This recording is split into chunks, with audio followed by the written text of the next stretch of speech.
terror is rising in London, but are we over-vigilant? Eileen and Josh have the news. Vegan lifestyle, is it healthy or not? Staying awake for 80 hours, our reporter took on the challenge so you don't have to. It's karate time. We show you how to protect yourselves in the city. And in around 20 minutes time, our correspondents take a trip to the heart of the fashion district to look at this season's finest trends.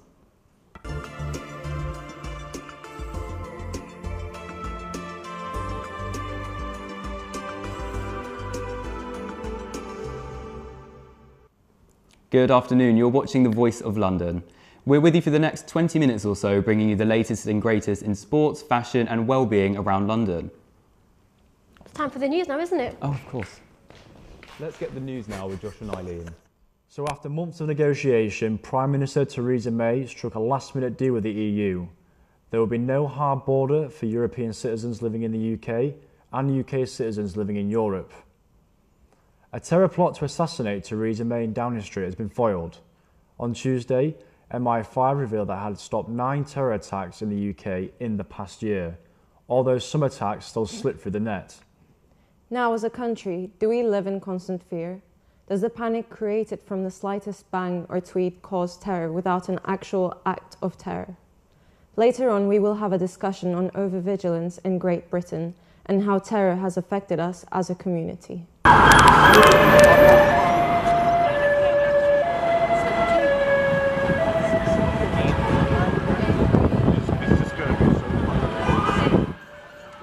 This is the scene of the first terror attack on British soil since the 7/7 bombings. 4 people died and more than 50 people were injured when Khalid Massoud drove a car along the pavement of Westminster Bridge and stabbed a policeman, Keith Palmer, to death. The attacker was shot dead by police in the grounds of Parliament. Mass panic erupted, sparked by a false terror alarm on Oxford Street on what is known as Black Friday, leaving one eyewitness. I feel shell-shocked, actually. I feel very shell-shocked.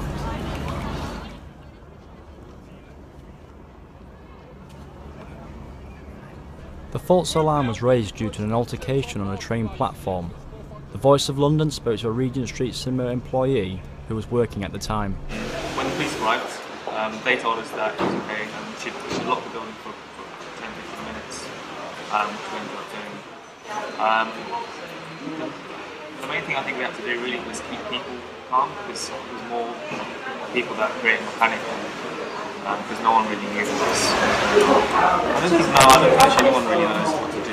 Most people just want to get to safety or out in like busy public places. So no, yeah, I don't know what to do. As a nation, are we now over-vigilant, and has terror won?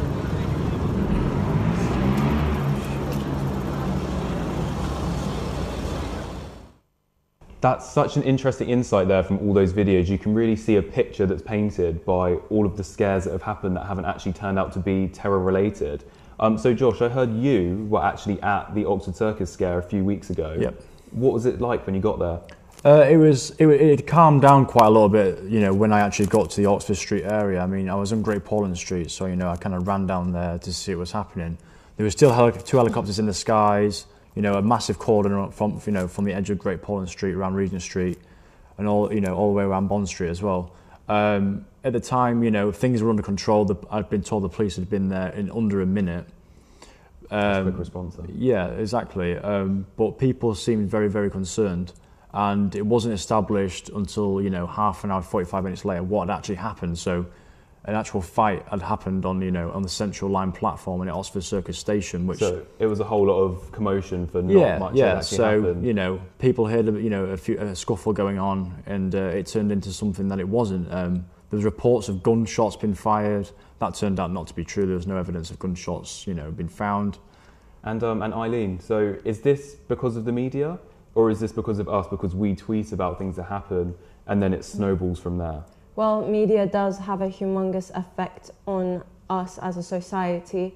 This doesn't just mean the news we watch on TV, but also social media, the news that we create now with cameras and mobile phones and everything. You even get to see the live videos and pictures, and it does affect us as a community. Right, well, thank you very much, Josh and Eileen. Now we're going to go back to Dipali. So Dipali, what's coming up next? Next, we're taking a look at Cool 10 Arts. A South London community centre is offering a different approach from the mental health services provided by the NHS. Olivia and Kat report. Cool 10 Arts is a mental health community arts charity that has been helping those with mental health conditions in London for over 25 years. We believe creativity enhances mental well-being.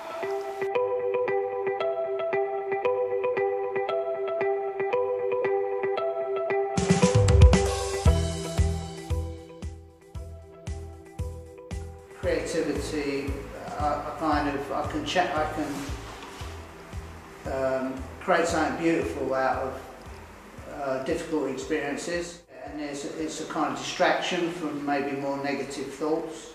We are here, to create an environment where people can create, make art, but without being judged, without being, identified as having mental health issues and talking about those issues. Essentially what I'm trying to get to is get people to create artwork on the go, in their own time, anytime, essentially, with either their phones or their tablets. Self-advocacy is giving people the opportunity to learn and develop skills in terms of expressing themselves and to learn about their rights. So we have hands-on sessions like cooking, so everybody has a part to play in contributing to those sessions.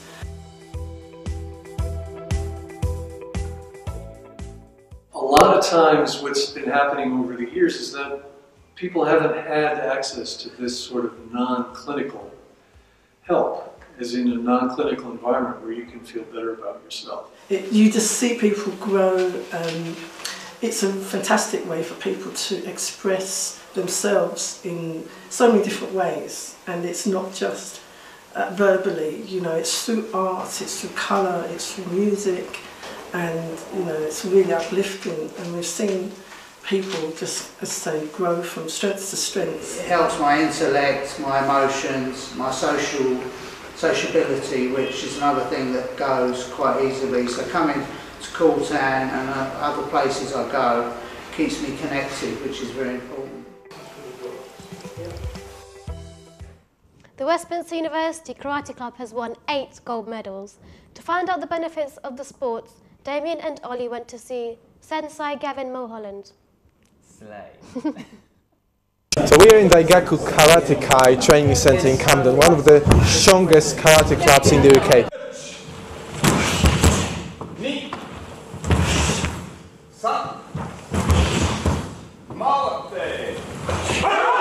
First, we're going to speak to Shiran Gavin Mulholland, who opened the club in the basement of the University of Westminster in the 80s. All these years later, and he's now in the Combat Hall of Fame, making him a man you definitely don't want to mess with. I started training when I was about 4 under my father, he was an unarmed combat instructor in the military through the 50s and 60s. So we always trained. I've got 4 brothers. We're from Belfast originally, so we moved schools a lot with the military. So yes, I've always been training. I don't remember a time when I wasn't. We started in Bolsover Street, which was it was part of the university then, or the Polytechnic as it was known then, Polytechnic of Central London, and so we were above the Students' Union. So we started in a room above there with maybe 6 people. And then over time we ended up doing all the security for the Students' Union, the Students' Union balls and the bar and all that stuff. So yeah, it's come a long, long way. The reason for martial arts being important, more important now than it ever was, is apart from being able to fight, which is, personally I think it's irresponsible not to be able to fight and not be able to defend yourself. It doesn't make any sense to me. Why would you not? But anyway, but apart from that, we live in a world where all around the world, and what we've always had is rites of passage, to go from a boy to a man. Every society has they have a ceremony or a way of becoming a man, and we don't anymore. We have lost all of that, and so the way kids do it now is they join a gang. That is the right to manhood, because young men will fight. Not just young men will fight, young mammals will fight. That's how we learn our place in the world. And so what the martial arts does is give them some people to look up to, some structures to live by that are good, not bad, even though violence is our vehicle through which we communicate. Now, later on, we're going to be showcasing some of the best karate moves you can learn, just to get a gist of what it's like to train with a dragon. Gavin gave our reporters a very tough lesson in karate. Stay tuned to see them fight later on. Karate is a great way to keep your body in shape, but what about the food that you put inside of your body? Dipali went to investigate whether going vegan can actually provide enough nutrition for a balanced diet. Eating vegan food these days has become a social trend. In London, we're seeing more and more vegan options in restaurants and supermarkets. But we wanted to find out whether it's actually healthy. We spoke to some experts who had different opinions. Hiya, I'm here with Jessica Swan, the Senior Lecturer in the Master's course for Global Public Health and Nutrition. Hello, Jessica. Good afternoon. Is a healthy, full-on vegan diet as nutritional as a normal diet? Well, I can say that a vegan diet can certainly be a healthy diet and can potentially meet all the nutrients for the human body, and there's no reason why anybody who's on a vegan diet should be nutritionally deficient. It does require a bit of thought and a bit of preparation, and there are various issues, various nutrients that people who are either thinking about going vegan or have been vegan for a little while need to think about. I always prefer the meat eating, to be honest with you. Vegan is a good diet as well, but you won't get the results faster and better as the vegan. The reason why, because meat's always got high protein, which you need that protein when you're in your diet, in your fitness lifestyle as well. Vegan is good, but hasn't got high protein in it. The main thing as well, you've got karma. I think this is a bit awkward to deal with. You've got karma in that if you want to do good for somebody, if I said, let's say I like dancing, but for some reason it meant other people were suffering, then you wouldn't do it. So this is the point. So when we're eating meat, we may like it, but it causes suffering to other living entities. And that's not good, because eventually that suffering will come back to you in one way or another. Hello, I'm Stella and I'm going to be trying vegan meat for the first time and comparing it to normal meat. I don't know which one's which, but I guess that adds to the fun, so let's do this. Yeah, this definitely feels like real meat.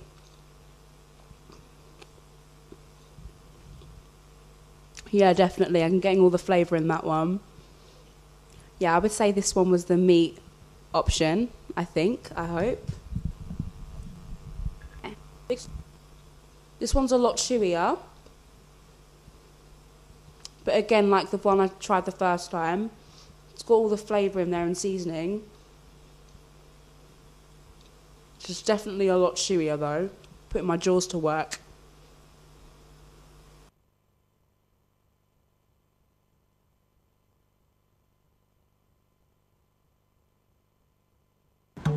Hare Krishna, Hare Krishna, Krishna Krishna, Hare Hare, Hare Rama, Hare Rama, Rama Rama, Hare Hare. Veganism might not be perfect for you, I know it isn't for me, but what about healthy cooking? Well, we asked a professional chef to make 2 dishes, but with the same ingredients. So, different methods, but we just asked to see what people prefer. We had a professional chef cook us one of the most famous Italian dishes, the Parmesan aubergines. We asked him to make a classic fried version and a healthy baked alternative. The ingredients were exactly the same.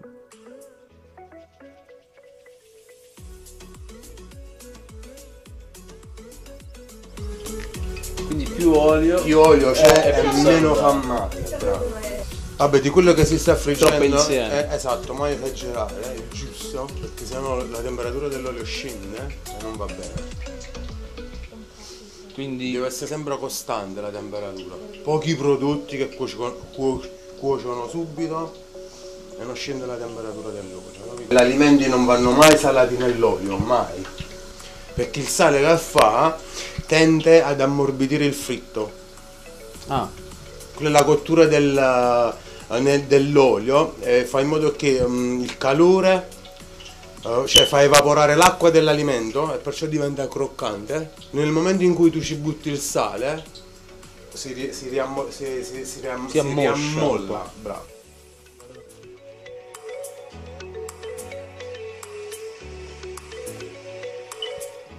We then had random people walking by to taste it. Which one will they choose? Will they be able to guess which one's healthier?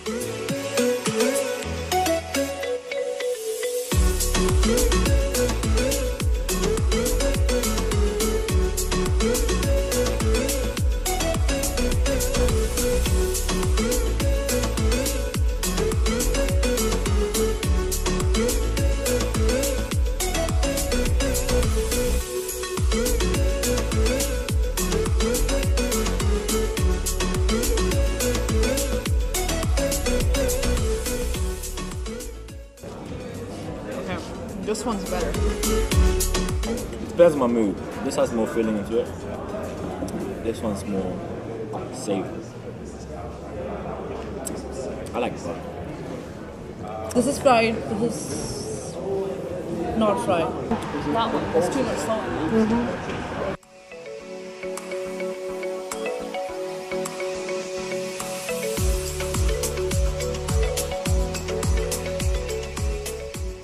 Winter has definitely arrived here in London. When I walked outside this morning to Parley, I literally could see my breath in front of me. Like, that's the first time it's happened this year. Really? But do you like to wrap up warm, or do you like to look a bit better and just wear less clothes? No, I'd rather wrap up warm, but actually you can do both, can't you? Yeah, I think you can. So let's see what Jenny and Stephanie have to say about that. And where? When the fashionistas all over the world are setting layers for winter styling, messing with the silhouettes, was a fashion faux pas for way too long. But now, with the rise of winter brands like Canada Goose and Mr. and Mrs. Italy, fur coats and puffy jackets have been sweeping the runways as well as the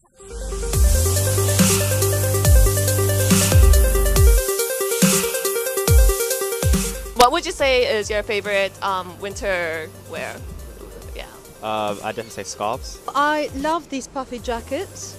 I love fur, real fur. Definitely a coat. I love coats so much, yeah. Like in the winter, like keeping yourself warm, do you think you can look still stylish? Yeah, I'd say so. I'd say like winter, it's trying to keep that cozier. Warmth over fashion, yes, 1000%. They come in line. Well, I try to.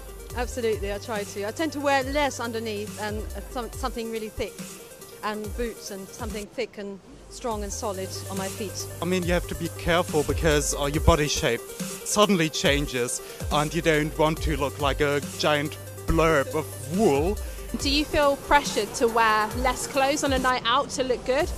Yeah, actually, yeah. I do prefer to be a little bit colder and looking better than. I don't care. If I don't. It depends on where I'm going. So you kind of have to adjust and keep the balance, you know. I'm not very confident with my body. Damn.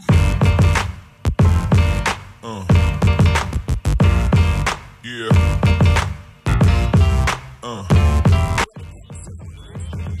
Damn.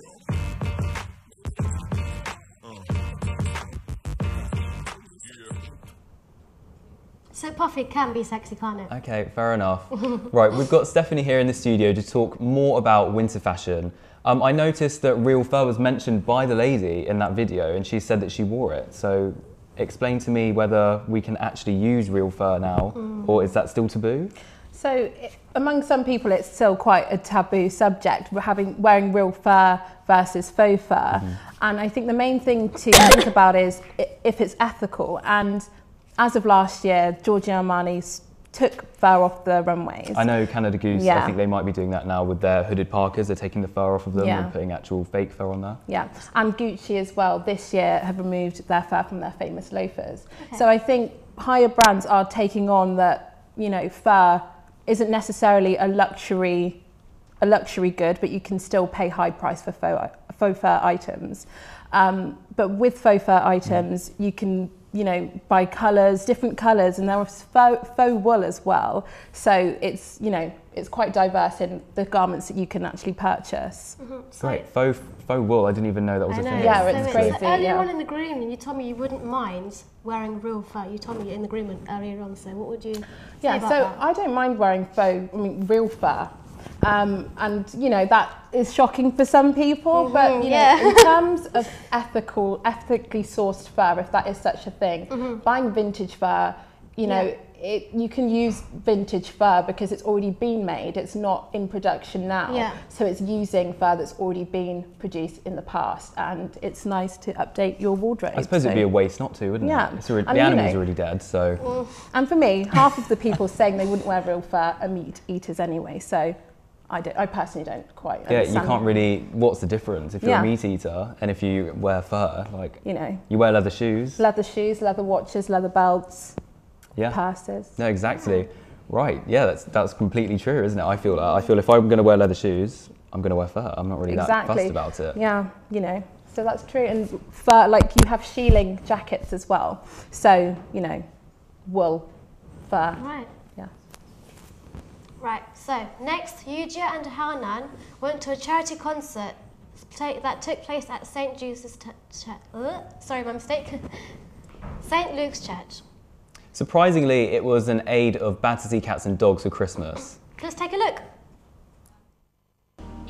What do you want for Christmas? Maybe cat or dog? Some people are keen on that. And some people has already started to prepare with their pets and planned to spend their warm day together.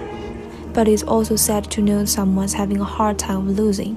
London-based charity Battersea Dogs and Cats Home brings memorable festival cheer to all those people and their lovely friends. Our Carols concert we do every year to start Christmas off, and it's to raise awareness of Battersea Dogs and Cats Home and the dogs and cats that we have that are looking for homes, especially at Christmas time, but also to raise funds for Battersea Dogs and Cats Home. We are not government funded, so everything that we do, everything that we have by public donations, so it's really important for us to raise awareness of the work that we're doing.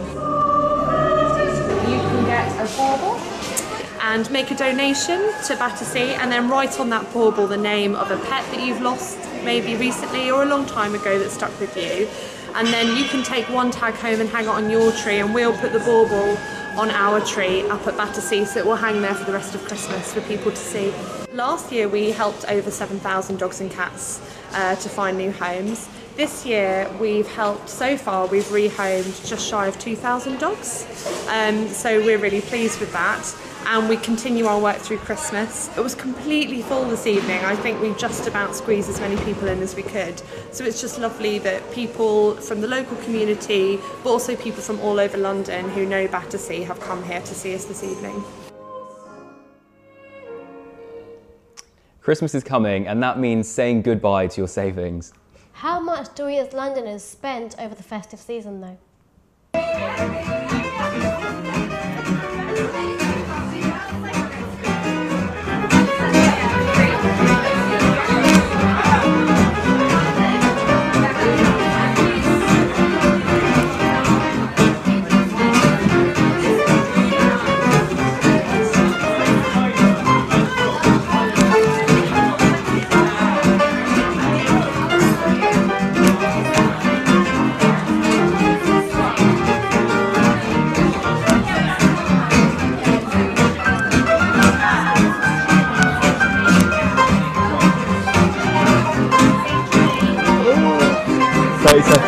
Oh god, it's me, isn't it?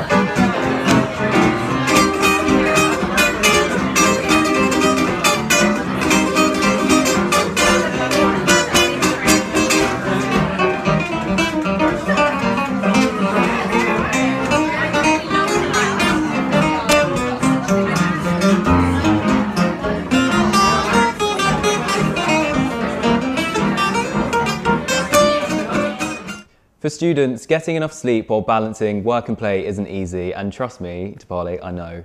Believe me, I know. Same. Of course, missing a few hours of sleep every once in a while is fine, but what happens when you skip 80 hours of sleeping? Cengiz Turdaliyev took on the challenge. The time is 12 a.m. The experiment has begun.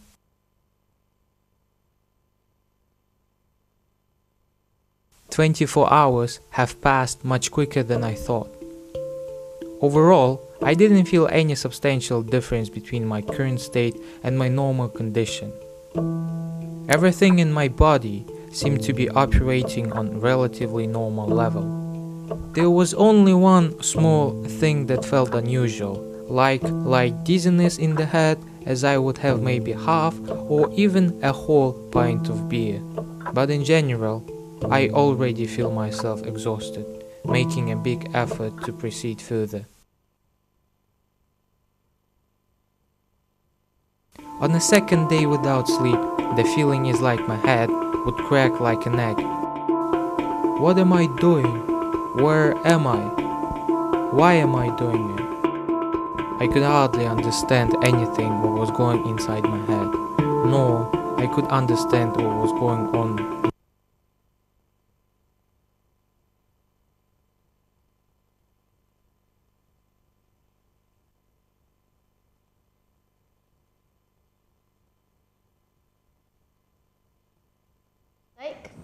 Sorry about that technical mistake. So earlier on we spoke to Damien and Ollie, who were taking a chop at some karate moves.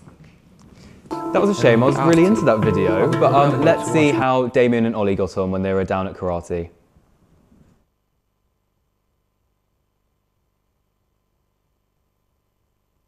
So let's just take a grab. So we look at cross grab. So someone grabs you. This is more likely to be a female attack than a male, but it can happen with your mate. So I just want to put him down here. Here, fast. I can finish him or not, depending how violent it is. So what I need is just as soon as this grabs, I'm going to trap that arm, trap it, put it down flat. So can you stand up on that? Nope, not a chance. Okay, so nothing too bad has happened. I want to put it down quick, and then if it's important, we will finish him across there. If it's important. If not, we can just explain to him the error of his ways. This is a tactical mistake because he's tied up both weapons. Okay, hold tight. So all I'm going to do is just turn here and just hit him in the throat. For training we hit low, but this is just turn, points through. Okay, so tight.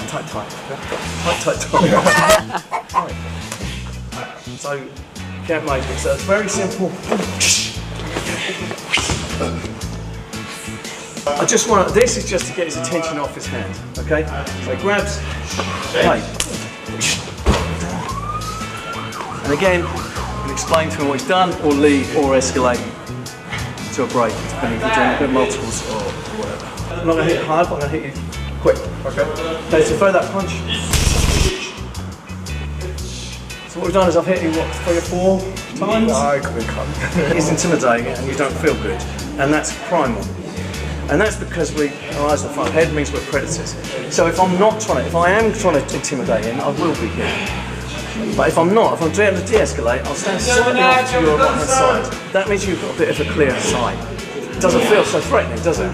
Because I don't want him to know I can do anything. I want to go from nothing, kind of here, to something. I could never do that. They basically risked their lives for Voice of London. But we can confirm that the presenters were not harmed in the making of the video. I'm not too sure about that, Dipali. It looks like Ollie got beaten up pretty badly, but thank you for watching The Voice of London and we'll see you next year.